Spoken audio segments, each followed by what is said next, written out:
Good evening, everyone, and welcome back to the 3rd anniversary for LOVE-A-THON and the 22nd anniversary for my wonderful parents. I'm the moderator for today. My name is Mobi Kasusemamaka. Okay, so this is our 3rd year of LOVE-A-THON, and today's topic is the myth of being ready when I'm healed, while love is a catalyst for growth, where the objective is to pack the difference between healthy preparation and perfectionism that keeps singles from getting into relationships. And me, myself, I'm single. I'm not really looking for a relationship, but I can somewhat relate to this topic, whereas I'm always trying to be perfect in meeting new people and new friends. So I can see this mind block for those that want to enter relationships to get married, that they think they need to be a better person, be the best person before they can put themselves out there to get people that they want to be there. And there's a lot that me and other singles that are here today can learn from this topic, and I hope that everybody listens takes a lot of things back home. Okay, so we have 2 guests today, Miss Ibikun Akim Bamijo and Mr. Juwon Odutayo. They are guests for today, that will help us understand this topic better. So before we get to the topic of today, let's have a quick discussion. Like I said, this is the 22nd anniversary of my parents, and what I like about my parents' marriage is that they like to have fun with each other. They're not just so serious all the time. I see them, they play a lot. Even when they're just having small interactions, I can see they're always smiling. Even when they're not smiling, they're just poking fun at each other, and everybody's having a fun, lovely time, which is what I like to see. Things that are so serious get boring, but seeing that you're able to have fun is always good. So I like that about my parents. I like that they are patient with each other. I lack patience. So seeing them being patient with each other is very good. Patience is something I'm trying to learn. And they like inspire each other. Like anytime they're talking about, oh, my husband did this, that inspired me to think about this. My wife did this, that inspired me to think about this. And it's always so nice to see. I would like to see more couples try to employ or infuse that into their marriage as well. So anyone in the chat right now? This chat is free right now, so I am going to hand over to my parents to take over this.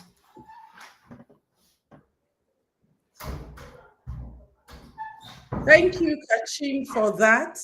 And welcome everyone to LOVE-A-THON Singles Edition Day 1 of our 22nd wedding anniversary. Where are you joining us from? And I like to know what your expectations are. What are your expectations for joining this LOVE-A-THON, particularly with the topic that we're discussing? Is a hot topic that everyone who is yet unmarried should be interested in.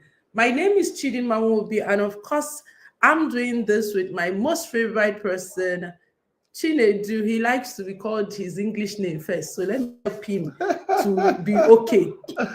Theophilus Chinedu Nwobi, who of course maybe I call Nedum, and we are together on this. So sweetheart, it's our 22nd wedding anniversary, and this year we wanted to discuss the soul of marriage, challenging the counterculture of self-interest. And for us, again, it was important to have singles, this session for singles, so that they also are starting their preparation on a good note. So today is a very interesting topic for me, because again, I know how it can easily tilt to one side of it. That was why when I was promoting this, I said it's a topic for both the singles and their coaches. Yeah. Because if you go out there, you're hearing you have to heal, you have to heal, you have to heal. If you have trauma, trauma. I also shout trauma, trauma. But then we started to notice a thing, a trend. And that was why we wanted to discuss this topic. And the topic is the myth of ready when I am healed. You hear people saying, oh, you need to be healed, you need to be whole. And the question is, does somebody have to be completely healed for them to venture into marriage? Again, as a positive psychology coach, I also know that relationships help people to heal. And so even being in love relationship is also a catalyst for deeper healing and growth. So what we want to do tonight with the singles is to have a deep reflection, to know if there is any difference between somebody really taking the time to heal or being stuck in perfectionism that is disguised as preparation. Because we know that a marriage is as flourishing as the individuals in it, right? So if there are areas in a person's life that has given rise to unhealthy patterns, surely the person may not even be their authentic self in the relationship. So no doubt about that. But we want to just extract this together with our guests tonight to say, whilst healing is crucial, being trapped in that I must heal completely can also be unspoken fear. It could also be somebody isolating themselves and even missing the opportunities that love can help them heal. So honestly, our job tonight is to try to distinguish between healthy preparation and perfection paralysis. Can a single healthily prepare for marriage, heal their emotional wounds? At what point can that single now go into a love relationship? Or should a single wait till they are completely 100% healed? Will that single be stuck in perfection paralysis? That's what we want to do, so that we can teach the difference between readiness and flawless. We are all imperfect beings, perfectly perfect, right? Every one of us is a work in progress. And so one of the things that the spread of opinions on social media has done is also breed fear, where people are like, hey, the trauma in my life, the trauma in my life. And I've tried to say that it's important that we look at the trauma, but can we also be perpetuating fear where a person is like, I need to be completely ready? Where do we draw the mark? How do we know that somebody is healthily healed to get into relationship? And how can even relationship heal the person? So this is what I'm going to be sharing before we invite our guest speakers to join us and do justice to it. There are several areas that a person should know. First of all, what is trauma that we need to heal from as singles? It is the negative impacts that negative experiences in our lives have left in our lives. So say, for example, somebody was raised in a harsh parenting home, somebody was traumatized, whether because they witnessed violence or their parents were not available and responsive, or the person has gone through betrayal, has gone through rejection, has gone through abandonment, or has even felt humiliated. All of those are emotional wounds, right? And then we also know that when we don't bring this emotional wounds to our consciousness and deal with them and heal from them, it could also impact how we choose our life partners. Because when we are crowded by pain, we tend to come into the dating zone either wounded and looking for a premature healer, just looking for somebody that will suit that part of our pain, or looking to even prove that this pain we are carrying is worthy. So you're trying to also be in a relationship where you are serving the needs of that person to prove that you that needed that attention, you are not crazy, right? So all of those markers are there. And again, when it comes to relationships, if you don't heal from your trauma, it's going to affect your communication. It's going to affect your emotional vulnerability in the relationship. It's going to even affect how you give and receive love. So healing, first of all, identifying these traumas and healing from them is very important. My question is, how do I know that I am actually, as a single, attending to myself, preparing myself, healing my trauma, or I am using that as an excuse to isolate myself? I'm using that as an excuse to not be emotionally vulnerable. I'm using that as an excuse to not invite somebody into my life. Let's look at some of the signs. So, healthy preparation for a single will be giving yourself to self-awareness, right? Getting to know yourself better, understanding who you are, understanding your beliefs, understanding your values, understanding how life has made you who you are right now, starting from how your parents introduced love and intimacy and safety to you, how your friends as an adolescent treated you, and how society as a whole. All of that is healthy preparation. And then what do you do with this self-awareness? It's for you to temper it with self-compassion, recognizing that whilst you may have made some mistakes in the past, while some relationships in the past did not feed your authentic self-worth, you can choose to not beat yourself up and to embark on the healing journey. Healthy preparation would be to start identifying what are the areas in my life where I have unhealthy patterns. Is it the way that I communicate? Does it not, do I not communicate like a person that is sure of themselves? Or am I projecting pain? That is healthy preparation. So you begin to identify your communication patterns and then address the ones that are not serving you or serving the people that you're relating with. Healthy preparation would also be you engaging therapy and coaching, knowing that, okay, if there are areas that I have not been able to help myself, then I need somebody that has been trained, that can hold up the mirror for me so that I can now do a deeper work of healing myself.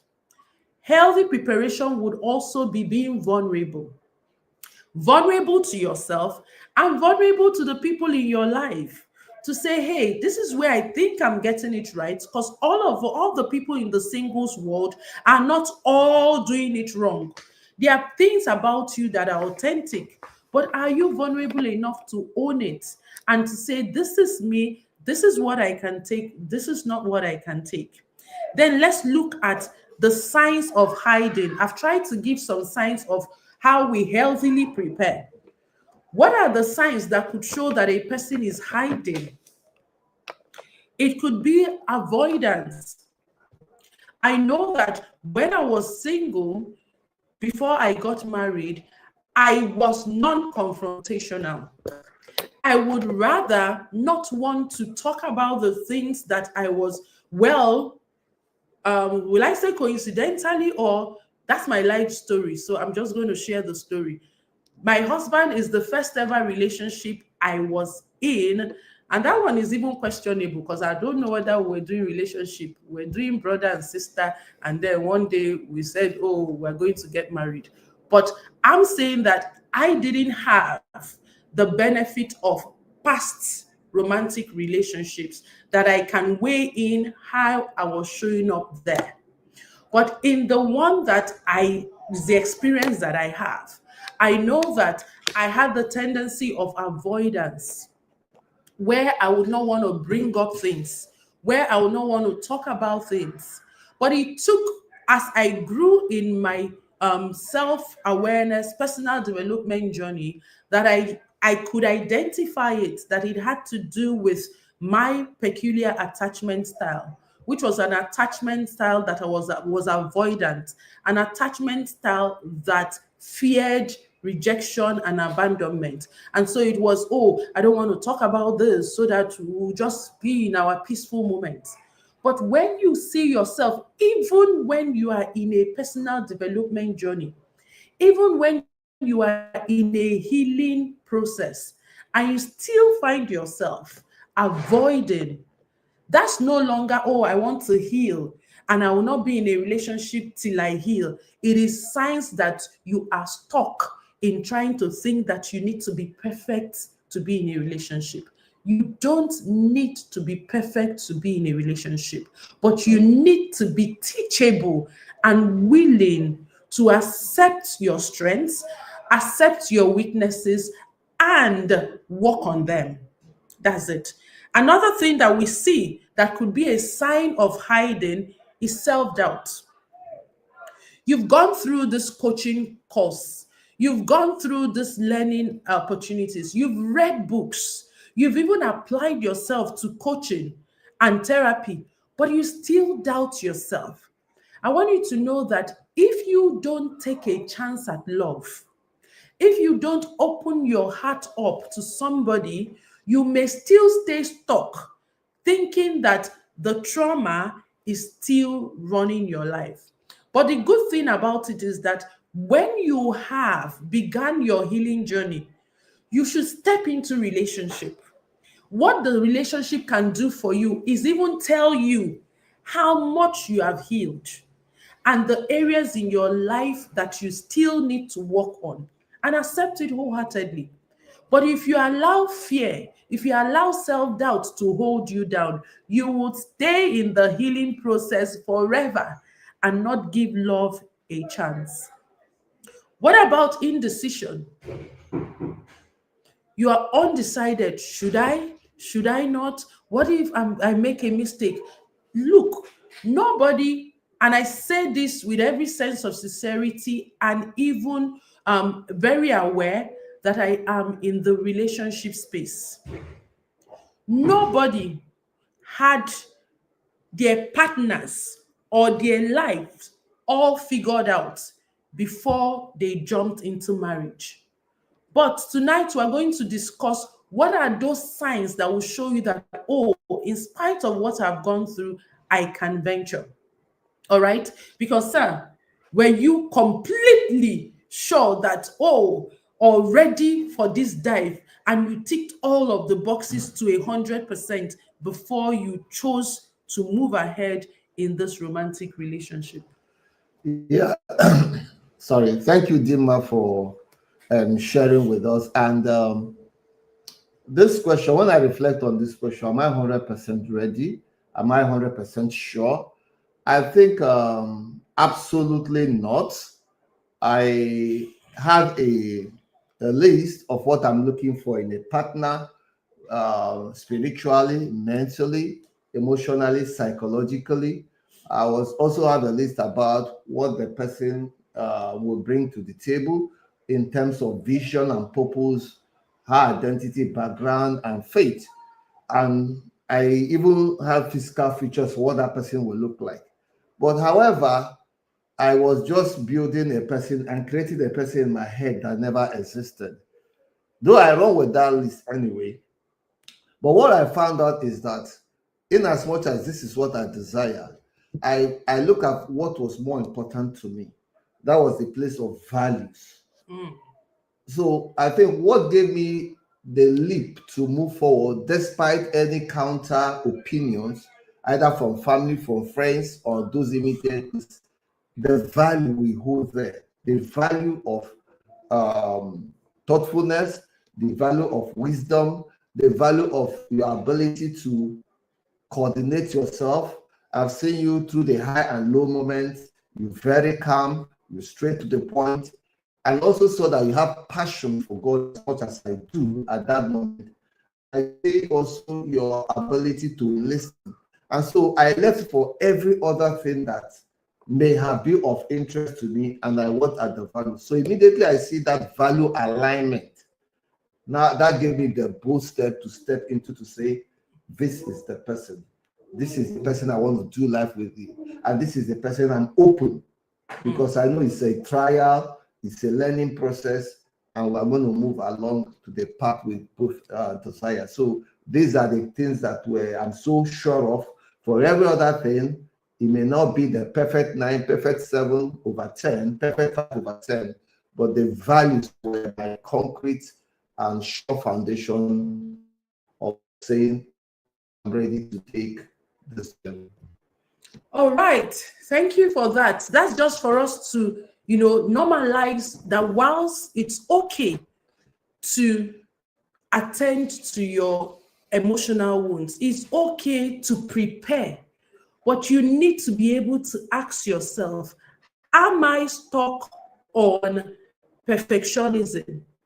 Am I just about getting ready? Or am I wanting to be a perfect person before I get into the relationship? Because nobody can be perfect. And the person you are getting into the relationship is not perfect either. So I think that we can stay trapped in that circle of, I need to heal first. I need to heal first. But these are some questions I want you to ask yourself honestly that can help you. If you're single, you're watching us, these are questions you should ask yourself, because now you're saying, okay, so should I just dismiss all of the confusion in my head? Should I just, I'm afraid to get into it. I've heard a lot that trauma can make you make the wrong choice. Rightly so. So what do I do? These are some things I want you to consider.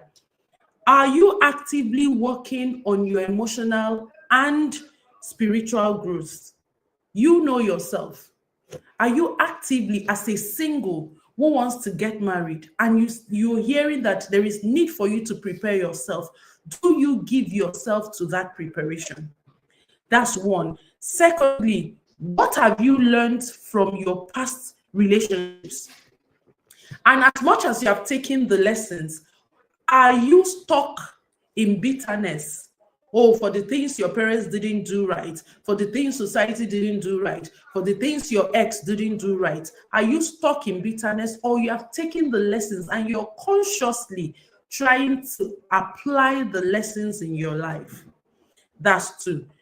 Thirdly, be frank with yourself. Are you open to loving? Because it's interesting, you will meet some people, they are single.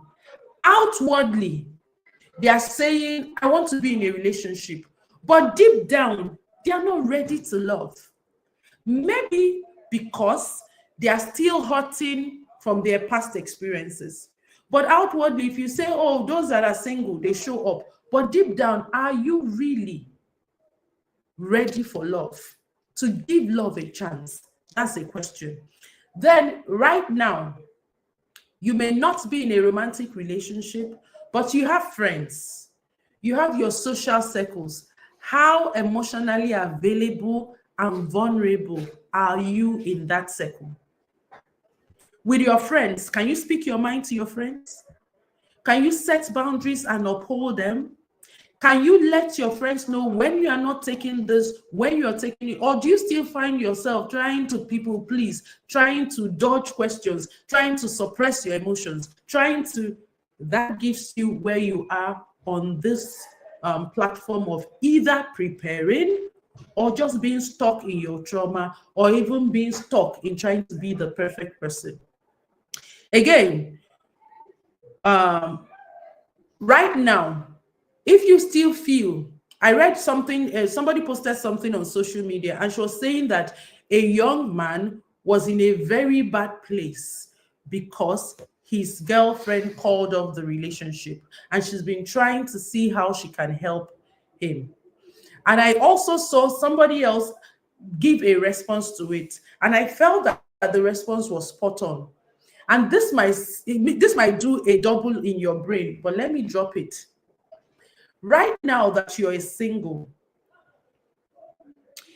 are you open? Are you afraid of somebody rejecting you or somebody abandoning you? And I need you to be honest on a scale of 0 to 5. How much are you anticipating or afraid? Oh, if this person rejects me, I'm finished.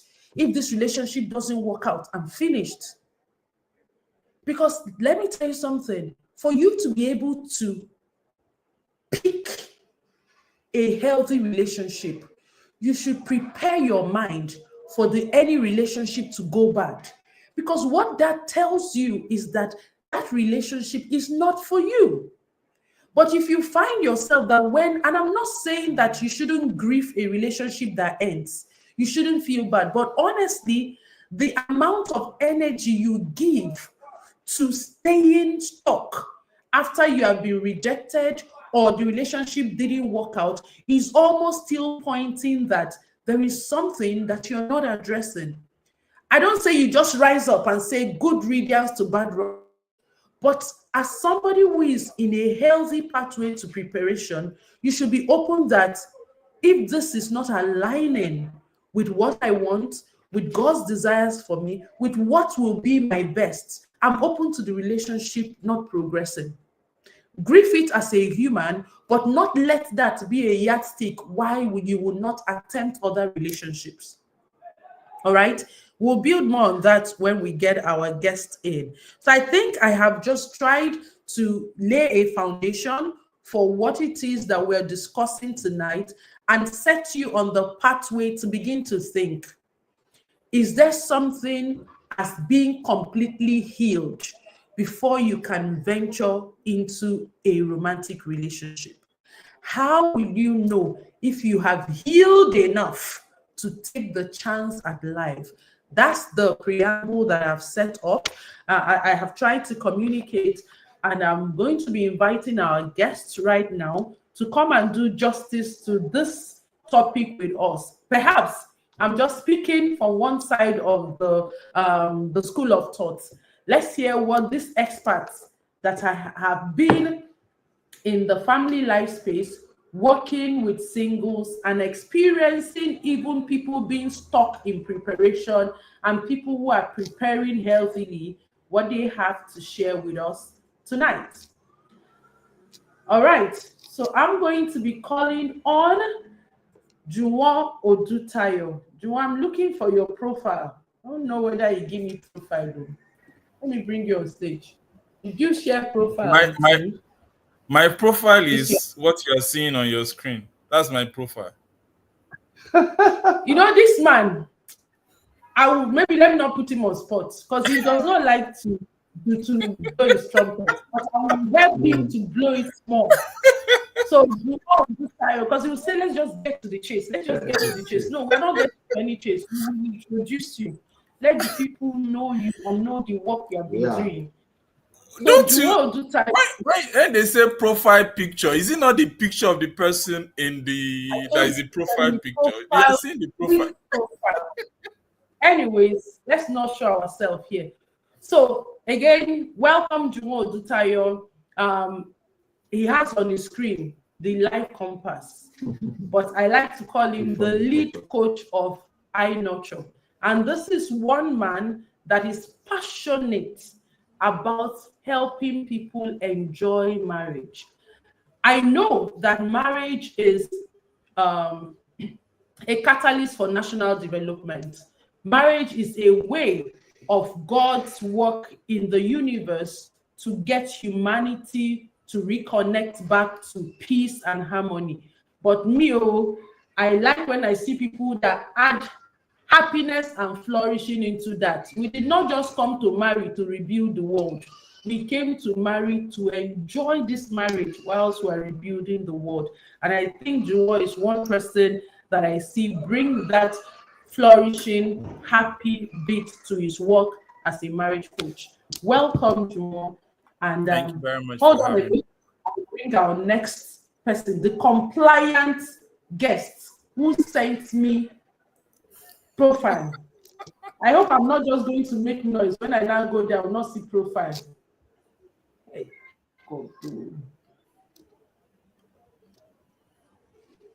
Prof. IBK, did you join? No, I know you didn't. You sent me. Hold on a bit. Let me bring you. Let them see your fine face before I read it.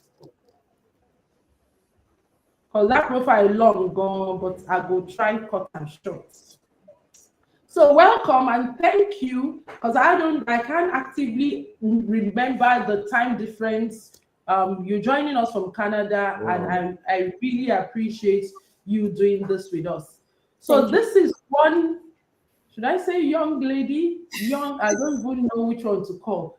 But I like to see people who have a passion not only for the work they are doing, but passion to do their work as a service to God. That is how I would start the introduction of this amazing human being. So she's been a trusted voice in the Christian singles development and has used her passion to help the individuals discover their identity in Christ, overcome challenges, and unlock their purpose and fulfillment. So please join me as we welcome Ibuku, who is going to be sharing with us our expert opinion on this topic today. So Buku and Juwon, I told Nedum, we will just be mini observers. Want to be sure that our brain is really functioning well when we are saying you don't have to wait to be 100% healed, and to try to bring that balance, because sometimes we could be trying to change an extreme and then we're going to another extreme, and that's almost been happening with this heal yourself, heal yourself, heal yourself. So yes, we understand that when people get into marriage with their full baggage of emotional baggages, many things can go wrong. But then we are not telling them the message with a balance. It's almost like if you are not as perfect as Christ, your marriage will not work. So tell me, am I confused, or is that really a thing? So let me ask you the first question. So in line with this, how some say that you have to heal first and love later. But can you help us to show self-sabotaging patterns or signs that could show that a person is using healing as an excuse to avoid dating or connection, or to delay emotional vulnerability? Before you answer, I want you to start off first by telling us what are the difference between preparation and perfectionism in disguise. Then you move on to the second phase of it. So who do you want to start first? Let me start with you, with your black shirts. I'm trying to be like you now. We are all wearing black, so you cannot miss me too much. Oh, all right. Good. I mean, I don't know. Depending on where people are joining from. Hello, everyone. Good afternoon. Good morning. It's a privilege and an honor to be here to join DinmaNedum on this 22nd year anniversary. And I like the topic of this conversation. In fact, when I first saw it, I thought, is this a setup some way? Because, and then when she was doing the introduction and I heard that she intentionally asked singles to join with their coaches, I said, no, there's no turning back. So, because really, on a more serious note, you are spot on, because we are in a phase and a generation now that emphasizes healing, and rightly so. I mean, we've seen the damages of unprocessed trauma, toxic patterns, emotional immaturity in relationships, and as marriage counselors, as marital coaches, we are wondering. I mean, it bothers us that people do not do the work necessary before coming into marriage. I usually will say a struggling person and another struggling person will find it difficult to make a marriage flourishing. So, can somebody treat your wound before you get in? We say it. And again, I also know that one of the materials, one of the blueprints that I use even for premarital counseling is what the Start Your Marriage Right Academy created. Start Your Marriage Right. The marriage blueprint, which talks about flourishing you, flourishing us, and flourishing systems. But you see, as much as flourishing you focuses on you being self-aware, accepting yourself, and loving yourself, if you check that word, it says flourishing, not a flourished you. As in, it's a process, and that is where my answer to this is. It's flourishing. So the tendency for you to think that I'm supposed to be a finished, flourished product is high, because flourishing is continuous. So when you say, the movement is saying heal before you love, it has gained traction on a more serious note. And it makes sense. Healing is important.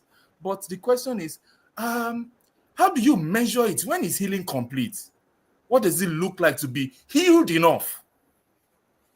Is it possible in our quest for this emotional perfection that some of us are using healing as a hiding place? Because I tell you, I think a lot of people are beginning to now use I want to be healed as a hiding place. Some people can even be in a relationship, and they now, because they fear commitment now, they just want to. Can you hear me? Yes, perfectly. All right, okay. Because they fear commitment now, and they are seeing that they will just come under the disguise of I think I need to just go and focus on this and get myself here. And this is where we begin to see that there's a thin line between preparation and perfectionism. And I say that when perfectionism dresses in the robe of self-care, in the robe of spiritual growth, it becomes harder to recognize. But love doesn't wait for you to be perfect. Honestly, it meets you where you are and grows you if you let it. It doesn't wait for you to be perfect. And of course, I think you have said a lot during the introduction, because the relationship also has capacity to help your growth and your healing journey. So when you deny yourself of the relationship, deny yourself of the marriage, you're actually denying yourself of growth. You are denying yourself, you are trapping yourself in over preparation, and then trying to be flawless. I don't think anyone can achieve it, really. So if I'm going to come to your question, which let me see, you were asking, when do people now begin to use it as an excuse, right? When do people begin to use healing as an excuse to avoid emotional vulnerability? I think one of the ways that people can identify that is when somebody is beginning to overcommit to work, to personal development. And then because they are overcommitting in that direction, they have absolutely no time for relationship. When they begin to feel anxious or dismissive when love presents itself, they just wave it away. When somebody is constantly saying, I'm not ready, but they can't define what ready looks like. Ask them to define what ready looks like. They can't define it, but they're saying them. So what is ready? Can you paint a picture of readiness for us? So they avoid conversations about dating. They avoid conversations about, whenever you raise it, there's just something that is like a trigger that comes up that is somebody who is using healing as an excuse. And the other thing that I can also say to tell that somebody is using healing as a hiding place is when they hold this impossible standards, both for themselves and even for the person that they probably could be in a relationship with. And you see, because somebody hold themselves in high standards, they unconsciously expect you also to rise up to that level. And so it's a hiding place. So you that even is trying to be in a relationship with them, you are beginning to feel like you are not doing anything. You are not even taking care of yourself. They are more or less even intimidating you with their own overcommitment and over preparedness. That's somebody that is using healing to hide. I don't know. I think I'll just stop there because I know Ibukun can give us other perspectives in this. Fantastic. Thank you, Juwon, for sharing that. Over preparedness. Bukun, talk to us. What are some of the, first of all, can somebody be, do you need to be completely healed to get into a relationship? And what are some of the signs or patterns that would show you that a person is hiding behind healing and not opening up themselves for connection? Okay, thank you so much for having me, and congratulations on 22 years. That's really huge. So thank you. I truly agree with all the things that Mr. Jumo said. Especially because there's a high tendency to see healing as a destination, forgetting that healing is a journey. So there's that overcommitment, that's consistent. You're signing up for every healing program that comes up. You're buying every self-help book out there without really taking the time to slow down and even put to practice some of the things that you've learned, right? And for me, one of the things that I always say to myself is healing is measurable. Healing is not abstract, right? And I feel like sometimes it is how we lose track of what we should be focusing on because we are not measuring things. So how I'd like to break it down is like this. If I go to a medical doctor and I say, "Oh, doc, I have a headache, I have a back pain," and they say, "Oh, on a scale of 1 to 10, how intense is the pain?" And I say, "Oh, it's a 10," and they give me some pills, and I go ahead and I use my pills. I should be able to track that from a 10, my pain is now at a 7, it's now at a 3, and it's no longer there. So if you say that you're healing emotionally, you also should be able to track those things. And Mr. Juwan said something so powerful. He said sometimes people don't even know the definition of ready. So what is it that you have to see in yourself that can make you say, okay, at this point I am ready? You don't know. Some people don't even know the definition of their own pain.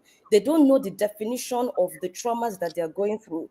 So they're not even able to accurately say, okay, these are the triggers that I have. These are the things that are currently hindering me.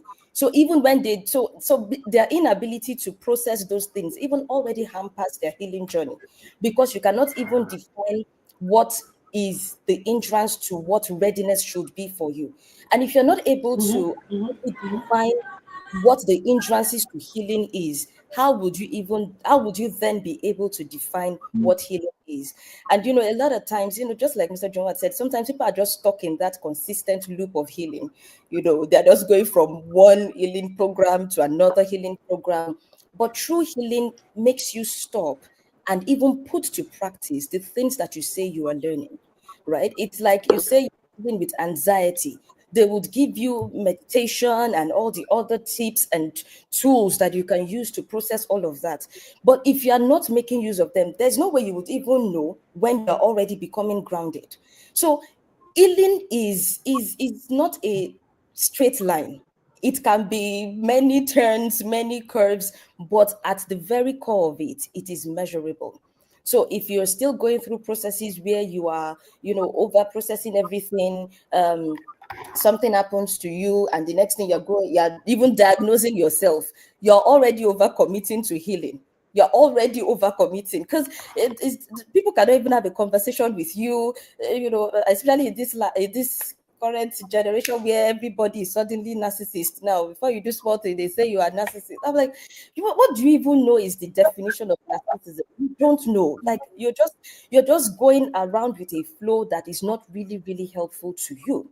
So if I'm going to talk about wise preparation, wise healing, what it means to really be on a healing process, I would say it is that you understand what exactly is it, first and foremost, that you need to heal from. What exactly is it that you need to deal with? Because if you're not even certain of what it is that you need to walk through, you're just going to be like that individual who is using just about any type of drug without really targeting anything. Healing sometimes can be very targeted, right? So if I'm dealing with a headache, that's what my doctor is going to focus on. He's not going to focus on the stomach pain that I've not, spoken to him about. So it's the first thing is your ability to, pinpoint what is it that I need to heal from? And there were so many things, and I don't want to go into that again, but there were so many things that Coach Dima had mentioned in the introductory part, that, people who grew up in families that have affected them till date. There are so many things like that. Paying attention to the things that, grossly affect you, you can easily tell that, okay, there's something in this area that I need to pay attention to. They are the triggers. They are the things that the moment somebody talks about something, you just lose it, and you can't really explain why you're losing it. So there are all the signs there that point to a lack of healing in a particular area. But there's also that tendency, Coach Dima had said something when she was about introducing us. She had said something about wanting to treat one extreme and then in the middle of that moving to the other extreme. So there has to be that healthy balance. When you say you're healing, you need to always find that avenue to pause and even reflect on your healing process, to be able to see, okay, this is where I started from. Where am I now? Because if you're not able to track that, you're just going to be stuck in that loop. You're consistently, you are now on the 1000th self-help book, signing up for the 50th healing program. Trust me, you cannot be that damaged. It's not that, it's not that bad, right? So I feel like that ability to pause and just even track. And sometimes the way to even track that is put yourself out there. Put yourself out there. Have conversations. All those coffee chats and drinks that they've been inviting you to, show up. See first, are my triggers still there? Am I responding better? Because you can't, if you're talking about healing in the angle of emotional relationships with other people, you can't heal in isolation. And that's what this open perfectionism thing is going to do for you, because it's going to make you feel that being in isolation, what truly you cannot tell how you've healed if you've not tested the so-called healing, right? If you've not come out, you had said something like that. You said prepare yourself for a relationship going bad. If you've not even come out to even see what's out there, there is no way you can tell how much you've healed. So I feel like some of these self-sabotaging patterns for me would be that, that's not putting yourself out there, not even tracking, not giving yourself an opportunity to see that, okay, I've been healing from this thing. Am I truly healed? Because it is these interactions that you can really tell that you're healing. Any healing process that you say you're going through that is putting you in isolation is not healing. That one, I don't know what it is, but it's not healing. Relational, emotional healing that has to do with, interpersonal relationships is tested in interpersonal relationships, right? Because, it has to be tested.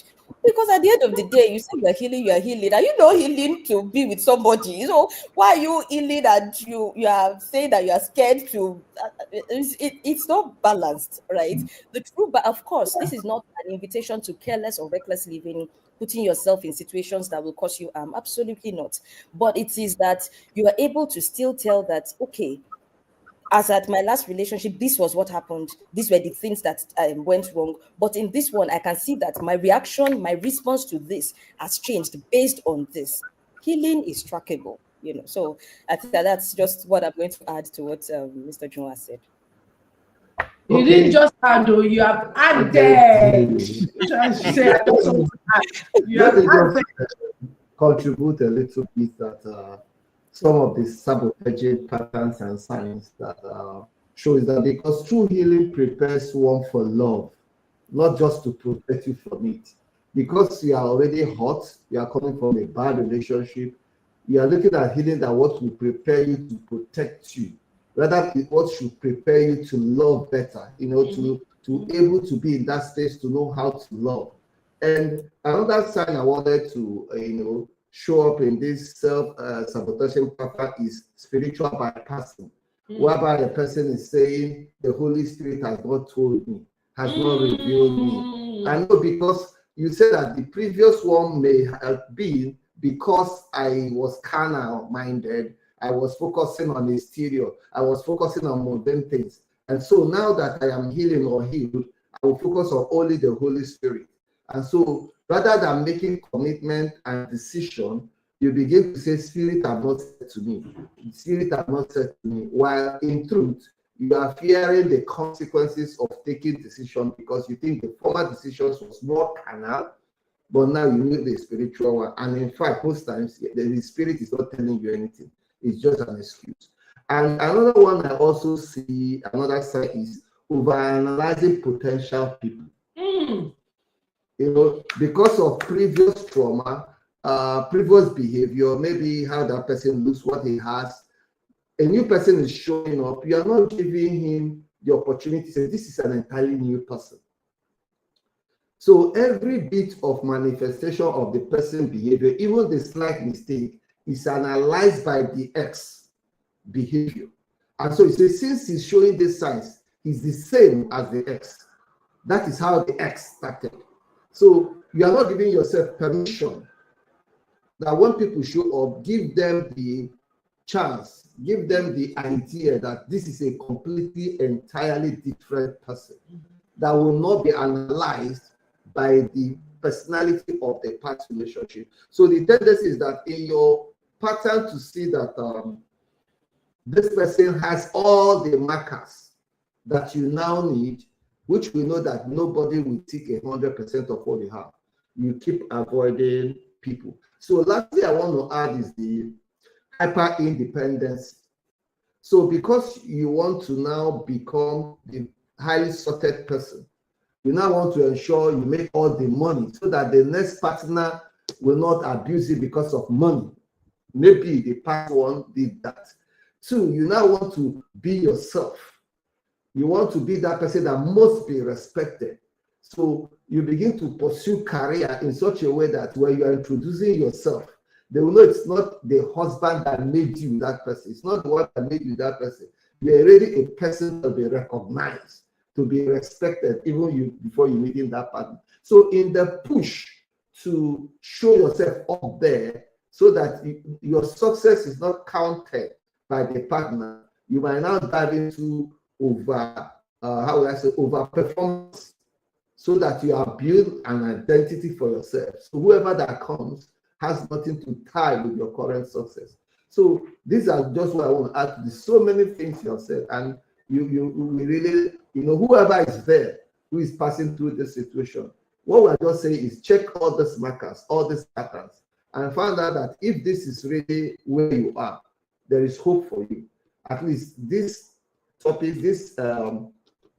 our contribution will help you do the needful, and hopefully you will see that one that will love you for who you are.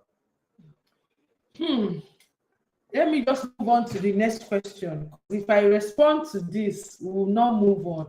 Because this thing Nedum said, and sorry, I see it happening more with women. Anyways, let's move on. That sometimes you begin to say this enlightenment, if for better say they're not enlightening the person, because with enlightenment comes that burden of wanting the perfect partner. Meanwhile, there's nobody perfect out there. But let's move on.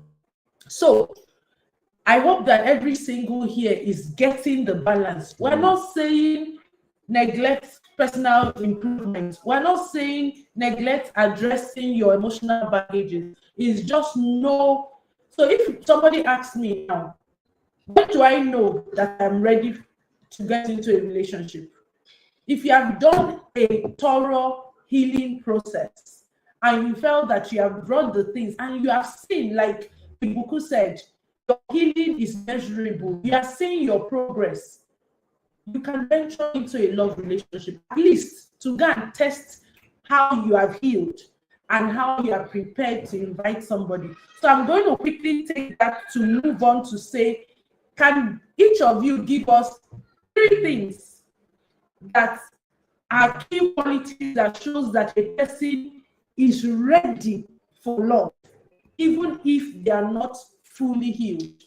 3 from Juwon, 3 from Ibu. That for somebody is listening and say, you are confusing me, or they say I should heal, now they say I should not heal too much. Tell the person 3 things they can see happening in their life that will make them venture towards love, even when they are not completely healed. I'll start with Ibuku, so we'll end with Juwon. Okay, so 3 things that a person who is, sorry, can you please repeat that question? I want to be sure what's in my head is what you're expecting me to. So you know that we've been talking about not staying stuck in over preparation, and we Yes. also said it's okay to heal. You should attend to emotional wounds. And somebody is now listening to us and is confused. Okay, when do I know that I should now go forward for love? Okay. Even if I am not 100% healed, Okay. give us 3 signs that when this single person sees this in their life, they can take a chance to get into the dating scene and invite somebody into their life to explore the potentials. I think the first that I will talk about will be emotional responsibility, defining for yourself what falls under your own definition of healing to an extent.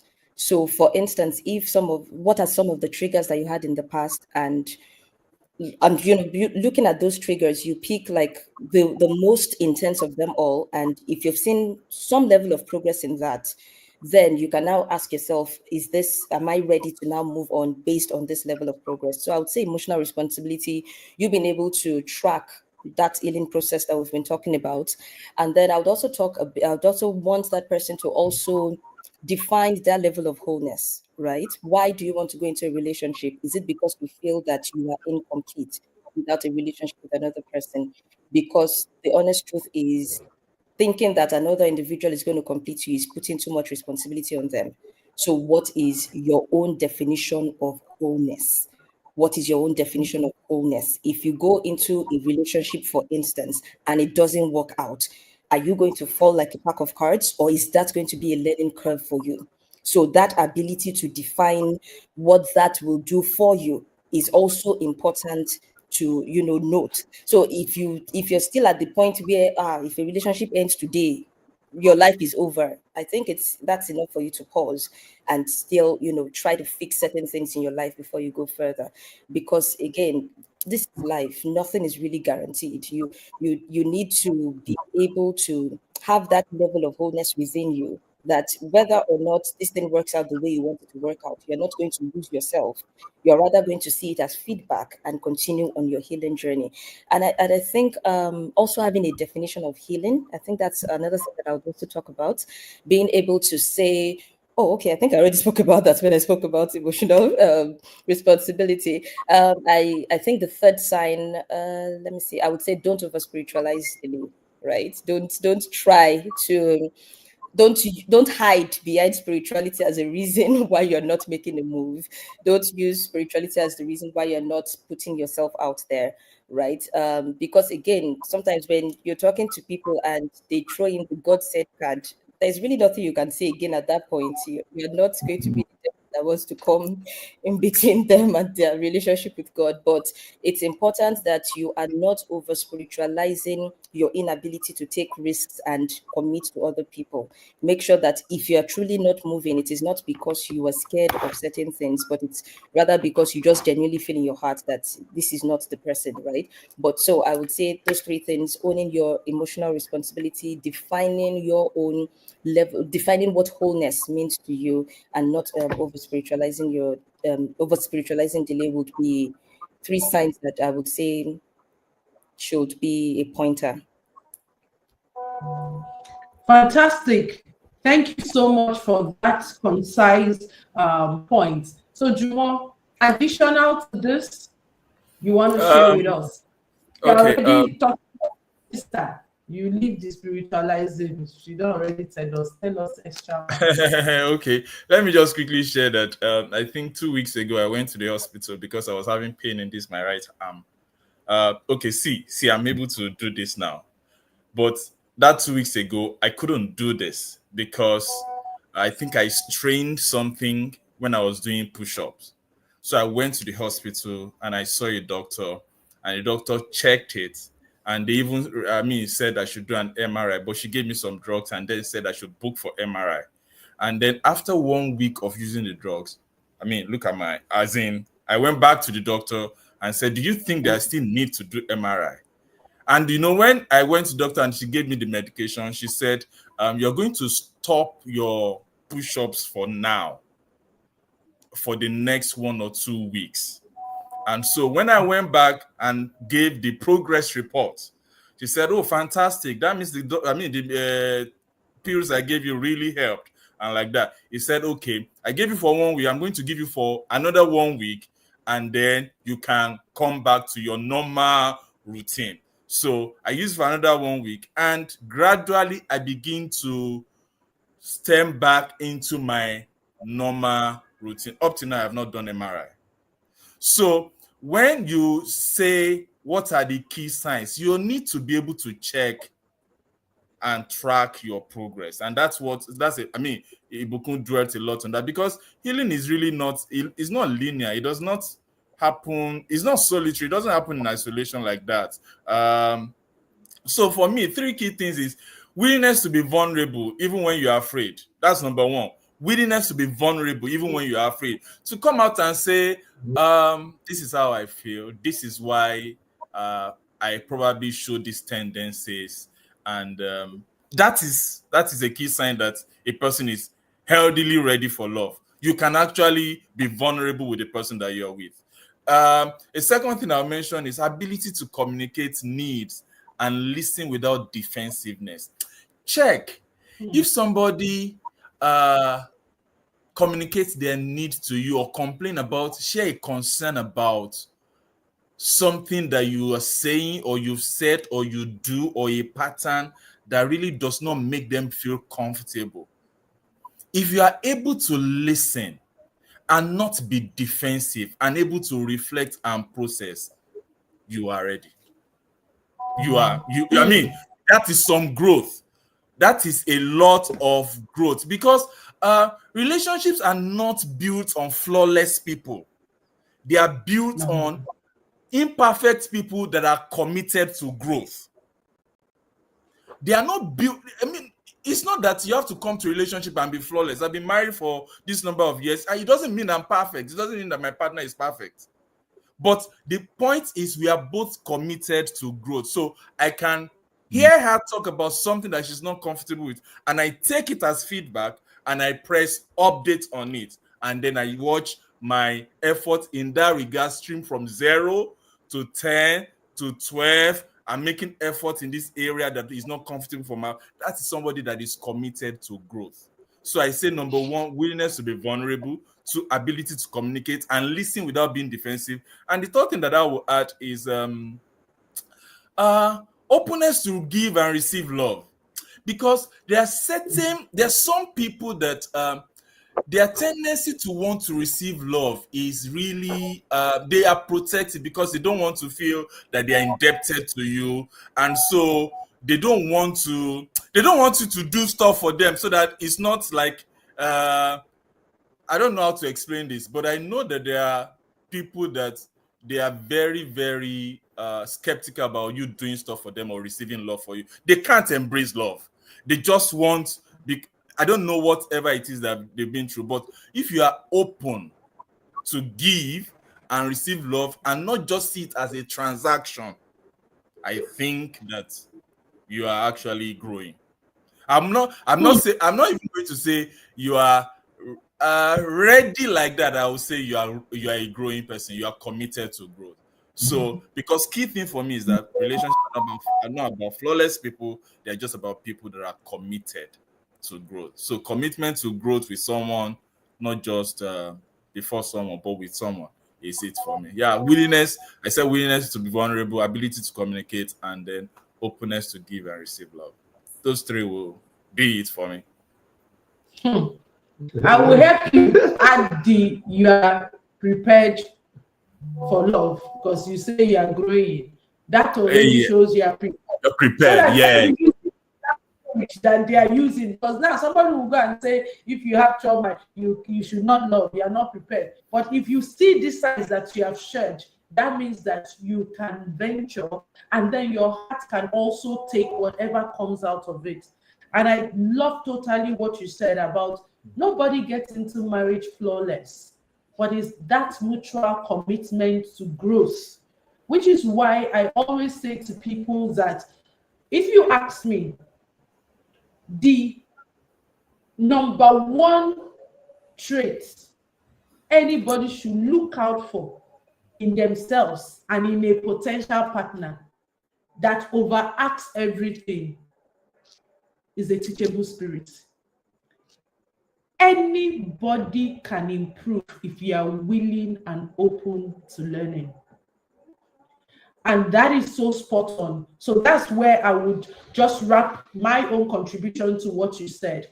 Once you see that you are at that place where you are not making excuses, you are not seeing yourself defending, you are not seeing yourself trying, and you know that, oh, if somebody gives you a feed forward, you want to look at it and you make an improvement. I think you're ready with where you're at. And the traits that can help you know that is having a self-reflective habit. And with that, I'm going to take us to my next question. For every single who is preparing for marriage, please have a self-reflective practice where you can pause at intervals to assess yourself, to assess how you're growing, to assess how you're showing up in relationship, and to ask yourself that one vital question: where am I improving? And you celebrate it. And where do I still need improvement? Because that will still be the habit that can take you on even into that relationship. So based on this, I'm moving the conversation to the three of you. What's that one? Let's not put one, just say practical habits or practical mindset shifts or action steps that you can give to a single who is listening to us. This single really wants to prepare, but they don't want to also delay love. They don't want to also be stuck in perfectionism. I have said they should adopt a self-reflective practice to know how they are growing and where they are needing help and be teachable. What are some other habits or action steps or practices that you think the single can adopt to help them prepare healthily? Junwo, you want to start? Oh, okay. I was looking at Chief Nedum. You are our guest now. Odogu of family systems. You are our guest. No, I just thought maybe okay, but no problem. Okay, action steps. I think that I mean we've talked about it, but then if we can cap it as an action step, and I think it might be to have a mindset shift and move to I don't have to be perfect to be loved. So if I capture a lot of the things that we have said along this line, so you can just cap it as into this action step. I don't have to be perfect to be loved. I just have to be present and be open to growth. I don't have to be perfect to be loved. I just have to be present and open to growth. That would be an action step for me. I mean, something that is just a mindset shift. Like you are moving from I need to fix this, I need to do this. No, not from there to I don't have to be perfect to be loved. Because I'm an advocate for commitment will grow you. Commitment will grow you. Relationships, connections will grow you. And I think that God brings some relationships to you to reveal you, to refine you, and to restore you. Those three things, those three R's. God brings relationships and connections to you to reveal you, to refine you, and to restore you. Now, imagine if you are denying yourself of such connections, you are denying yourself of some level of refinement and some level of restoration. I say that with a conscious awareness of the fact that some people are also on the mindset of, yes, by the time I get married, I will now be my wife. They see certain things in their lives and they are just waiting. And our African parents do that with us. They see that a guy is there's some level of dysfunctionality and say, just go and marry. Don't worry, your wife, by the time you marry now, you'll be this, you'll be fine. And so there are people who are on that mindset that marriage, and so they are going to that marriage with that expectation. So when their partner is not meeting, say, but you are supposed to, because that was what they sold to them. That these things, these bad habits, these bad patterns that are in your life, marriage will fix it. So they are carrying that into marriage. So I am aware that that is an extreme in itself. But regardless, that notwithstanding, God brings certain connections to us to reveal us. I did not know. I'll tell you the truth. It's because I've never been a parent before. But I did not know that picking up a cane to beating a child was in me until I got married and had a child. So when marriage revealed it, and you see, I did that because when I did bad, my dad had two guys who carry me. One would stretch my hand, the other would stretch my leg, and I collected at least 12. It was wired and installed. It was not a conversation when I was courting my wife, so she didn't know it was locked in there.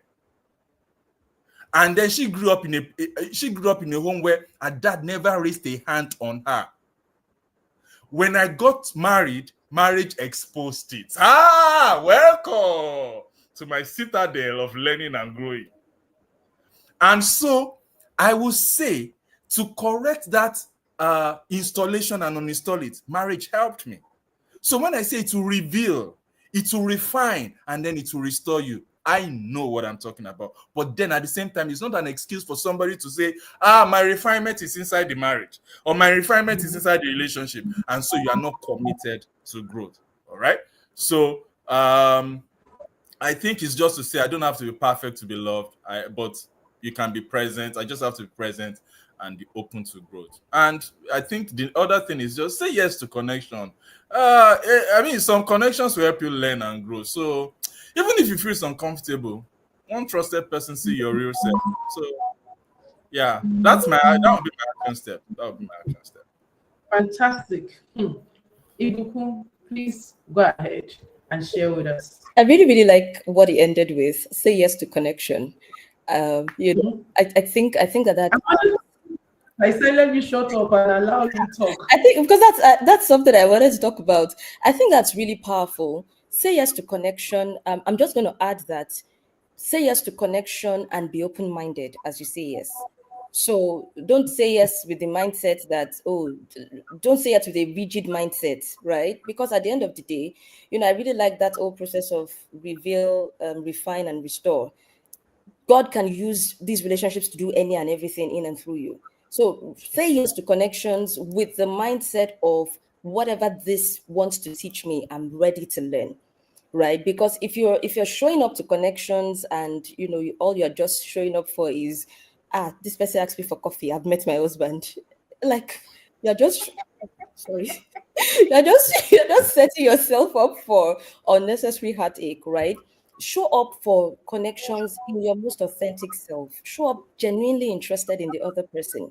Whether or not it leads into something romantic, let that be a bonus. Let that not be the main reason why you're showing up for people, right? Because now we are at an era where people literally meet people and they're going, is he the one? Is she the one? Like, rest and relax, right? Just genuinely know people, right? Genuinely know someone, because at the end of the day, it's not a stranger you want to marry. You really, really want to marry somebody that you know to an extent. So I really, really like those words. Say yes to connections. Show up in the spaces you're in.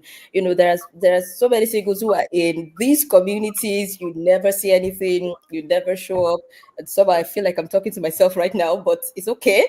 But you never show up. You never see anything. And I remember recently I changed my church here and I joined some new communities. And I remember every time I would show up for some meetings I would have in church, they would ask me, "Oh, so what are you working towards now?" And the constant song on my lips was, "Oh, I'm trying to meet new people. I'm trying to make new friends. I'm trying to. And we close. The very first person to get into our car is Ibukun. It's literally like they're chasing me. I'm the first person to get out of the meeting room. And one day I was talking with a friend of mine, with a lady who has now become a really good friend of mine. And I was saying to her, I said, "Oh, that And it's just so hard making connections here, blah, blah, blah, blah, blah. She just said, but the honest truth is you have to show up for the relationships that you want to have. And that was when it know that truly, I'm literally the first to get out of the building every time there's a meeting, while others are stay hanging around and connecting with other people. I'm out the door. Trust me, and I don't even feel like I've done anything. I'm very okay, But it was when she said that thing that I just began to say to myself that that's true. If you want to make friends, you have to first be friendly, right? So I began to make small changes about that.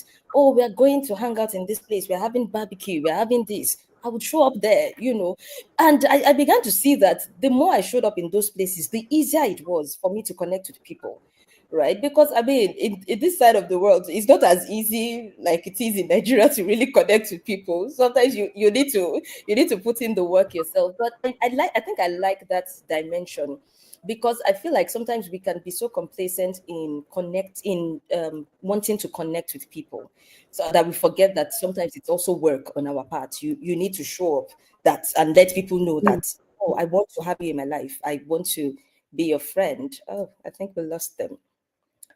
But I hope everyone can still hear me. Can you hear me, sir? I can hear you. I can hear you. I think their Yeah, I connection. think we lost them. Okay. Yeah, Yeah. so for me, I think that would be it. Showing up in the spaces that you want to be at, showing up genuinely, showing up, being open-minded, not showing up because you want to get something, because hey, welcome back. Yeah, because Welcome back to our show. yes, now Bring us back. Let's leave Buku in this connection, because she will tell us about it. When I wanted to speak to her, I said, no, let me leave you for Buku. I know why my instinct is going there. yeah. So I'm going to I come hope back. that Ibuku heard herself in this delivery. I did.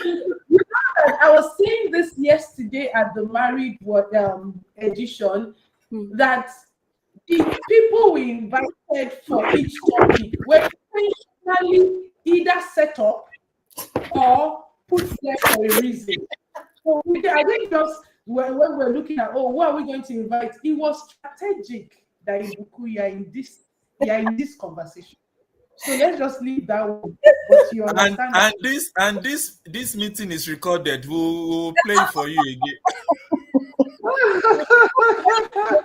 All right. So it's been a great time here. It's been a great time here, but we need to wrap up. But before I get to the last question, I think this is important we put this out here. One of the mindset shifts and practices that single should do is to practice self-restraint, to not become your partner's coach. Because of your wealth of knowledge, your exposure, the things you have learned, you get into that relationship, the person says something, oh, you're overgeneralizing, oh, you're jumping conclusion, oh, that's speaking.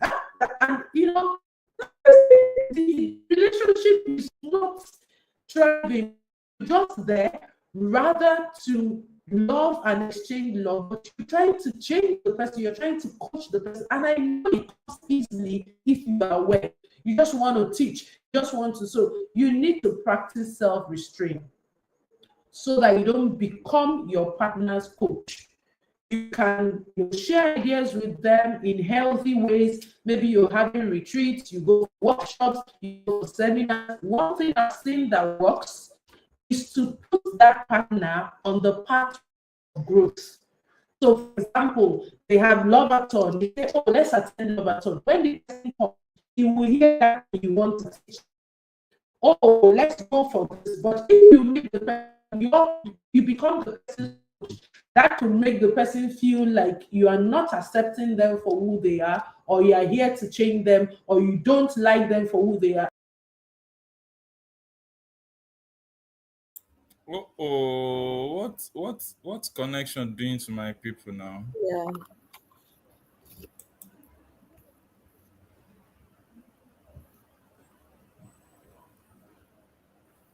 Wow.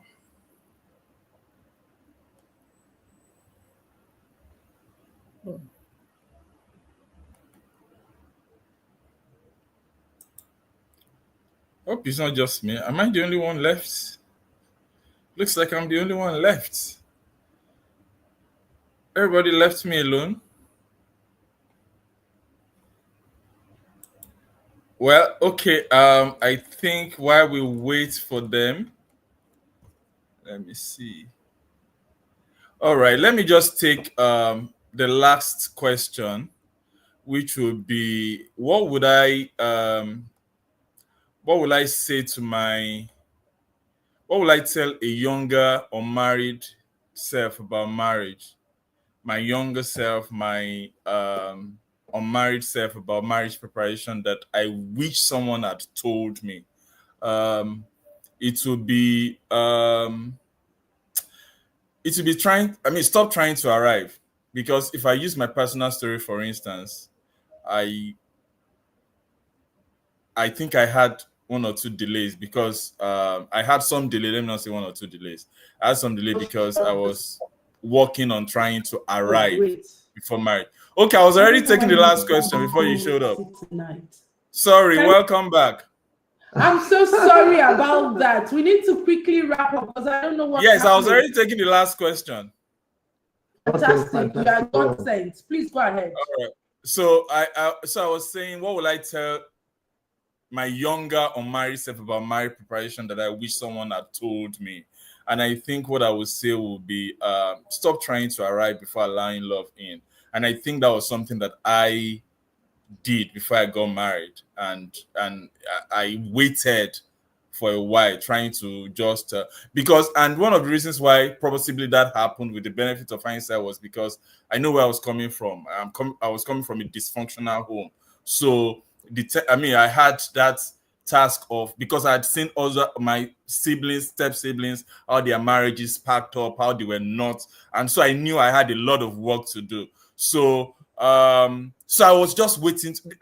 That's why I was wondering why Dima gave this thing to me. And the most serious one, it was because it's like somebody told her about me. So I was waiting. I was one person that was trying to just arrive, as in get it all fixed. Financially, physically, emotionally, everything has to be ticked before I even open my cake hole to a lady. To a point whereby my aunties were trying to matchmake me with people. And I knew they were. So what would I tell my younger self? Stop trying to arrive before allowing love in. Let love meet you on the journey. Let love meet you on the journey. Marriage doesn't necessarily complete you. It will grow you. And on a more serious note, I am a beneficiary of that. The growth that I've experienced in marriage, I probably would not have experienced them just waiting for something to arrive or something to be perfect. So be teachable. So just be prepared to be teachable, not flawless. Dima already used that word. Be teachable. Be open to a growth mindset, not a fixed mindset. Be open to growth. That's what I would tell my younger self, that don't wait. Stop trying to arrive. Let me meet you on the journey of growth. What did Jesus say about when they planted wheat and tares? Say, allow them to grow together. At the point of harvest, you'll be able to pick out what is the wheat and what is the tare. So you'll be able to, you just say on your journey of growth. Some people will drop off because they can't reach certain heights. And those of you that are on that height that you are, you just know that this is my circle. And so just be on that journey of growth. I think I'll leave it there. Okay. Ibuku, go ahead. Yeah, so as well, my younger married self, okay. I think what I would just say is healing is not an hindrance to intimacy. It's not an obstruction to it. If channeled properly, healing prepares you for intimacy. It prepares you for vulnerability. It prepares you for all the many things that can happen in vulnerable relationships with other people. And you won't always feel ready. That's just it. You won't always feel ready. As a matter of fact, the funny thing is, when I ask my older married people, you'd always hear things like, I'd even given up on it. And then, one day and I'm like, wait, is it that is it everyone that is meeting people when they are not ready?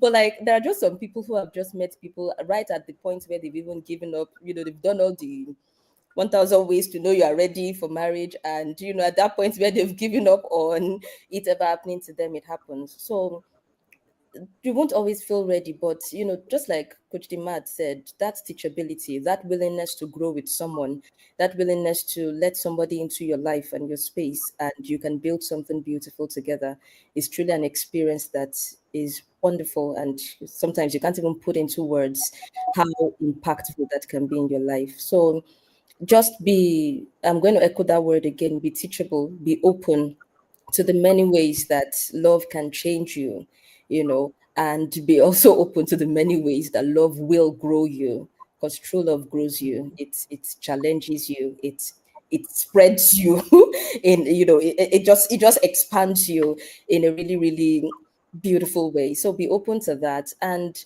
I think one other thing that I've always said to my younger self, I find it very hard using the word younger self anyway, but I'll still use it.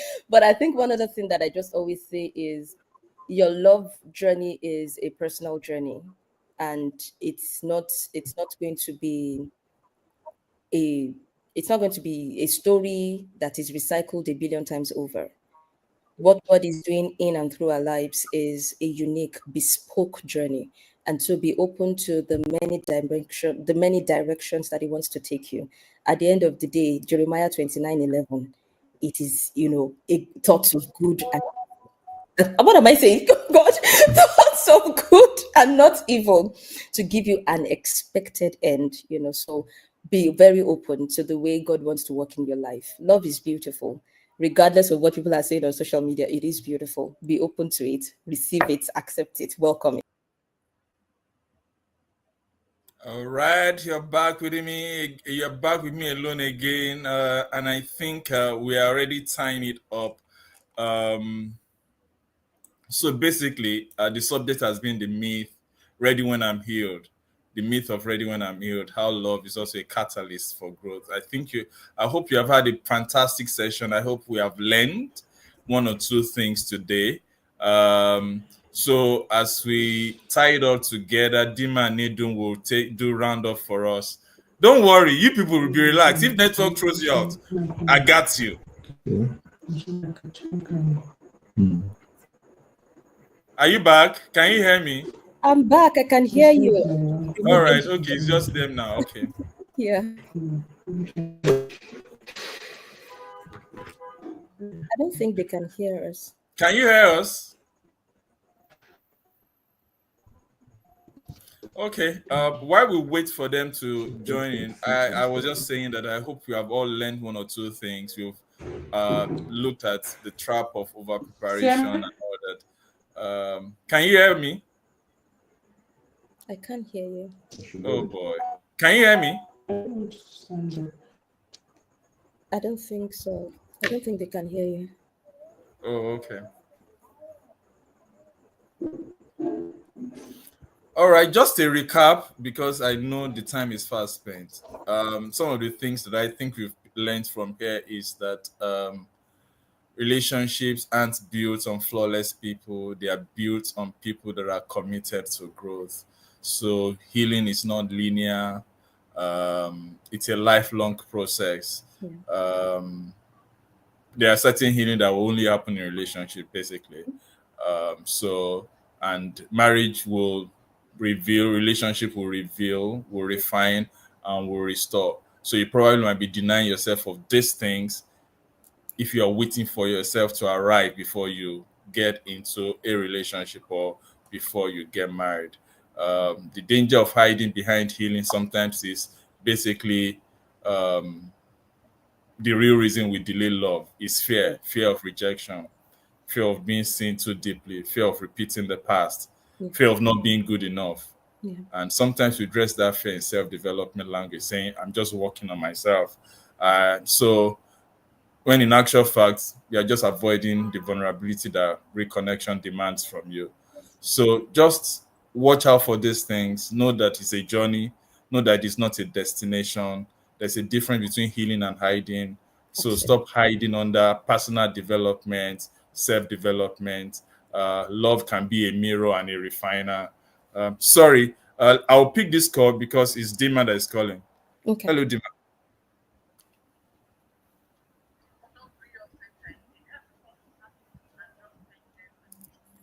All right. Okay. All right. Okay. Okay. Okay. All right. Okay. Yeah. Yeah. Yeah. I'll just tie it up together and close the meeting. No problem. That's fine. Thank you so much for the opportunity. All right. Yeah. So yeah, and just on the final note, you don't have to be complete before you connect. Just be self-aware, be honest, and be open to growth. We want to thank everybody for joining the call this evening. We hope that you have been able to pick one or two things that you use, whether you're married or single, and then even as a coach, so that we can balance this issue and treat this meet very well. So, hoping to see you maybe in the next LOVE-A-THON next year. Have an amazing. Thank you, Buku. It was a pleasure meeting you. Same here. Thank you. I hope we can have connections, more connections after now. Definitely. Because you said we should be open to connection. You said so. You said it. I just repeated it. All right, say yes to connection. So anyway, thank you everyone. They are back. They are back. They are back. They are back. Mommy and Daddy are here. Oh my God. They still can't hear me. Oh, thank you so much. So let me not even talk. Let me bring the woman who has prepared, the lady who has prepared her speech, because it's been amazing. Like, I didn't want this conversation to end, but since it's 8:30, It's close to them. Hello. All right, Emma, please.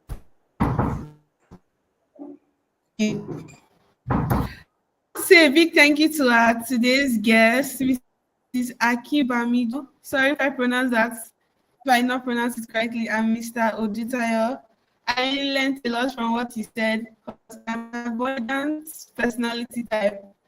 I don't like crowds. It's hard for me to make friends. So I learned a lot from the things that you taught us today, saying yes to connection, and where Mrs. Akibamijo, the ability to define one is on the journey. The ability to define where one is on the journey, the hindrance to healing. That was a very good lesson I learned. Thank you for teaching us that. Okay. I also want to thank those that attended the webinar today. I hope you really learned a lot from our two, just like I did, and I hope you'll be able to share this knowledge to those people that you meet.